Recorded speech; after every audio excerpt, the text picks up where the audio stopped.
Today mga ka-smiley, i-demo ko sa inyo yung Bluetooth alarm system. So, ganito siya. So, dito may mga ni-ready akong LED dito. So, ito yung LED na to. Ito yung, kumbaga ito yung mismong motor natin or ito yung mismong ACC natin. Then, ito naman yung starter natin na LED or ito yung mismong starter natin. Then, ito naman yung signal light. So, ito yung magiging indicator natin. So, test natin. So, ayun. Yun yung signal light. Then, yung isang remote. Then, kapag i-start natin yung motor or i-on natin yung motor, so, kailangan natin dalawang kidlat.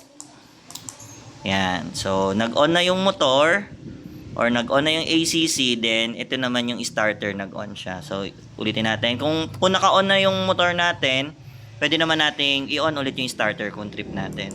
Basta dalawang kidlat lang. Yan. So, okay. So, ito naman yung kinaganda kasi pwede siya sa cellphone.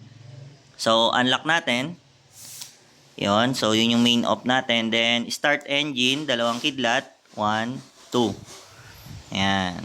Then, ito naman yung alarm. Then, yon. Then, unlock.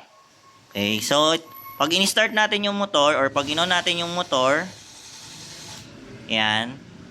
Then, ang kinaganda nitong Bluetooth na to, pag nilayo natin tong cellphone natin na ginamit natin, ito yung pinang-on natin. Ang mangyayari sa motor ay yon. So, nag-alarm siya. At the same time, magto-totally off na siya pag namatay na yung alarm.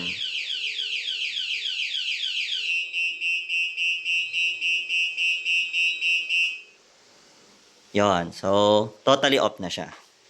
So, kapag lumapit tayo, so magsisignal siya ng unlock, then pwede na tayo ulit magpindot ng dalawang start or dalawang kidlat. 1, 2. Yan. So, ayun, magagamit na ulit natin yung motor. Kung mag-off pa ba yung motor natin, kung ang ginamit nating master key ay ito, tapos nilayo natin yung naka-connected na Bluetooth sa atin. So, ngayon, try natin. So, binuhay natin yung motor. Ayan. So, functional na yung motor natin. Connected naman tayo sa Bluetooth. Ngayon, ang gagawin natin, ilalayo natin yung phone. Tingnan natin kung mamamatay.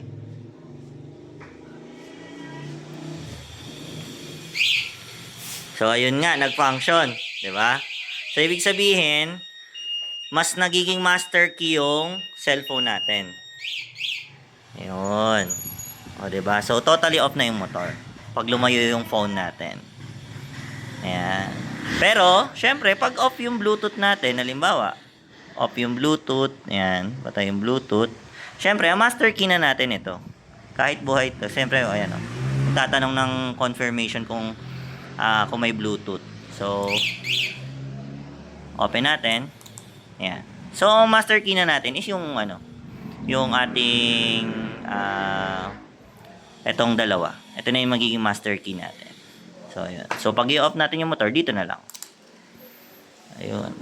So, confirm. Ayan.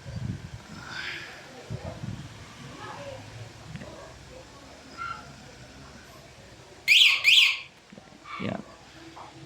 So, yun lang. Thank you mga ka-smiley.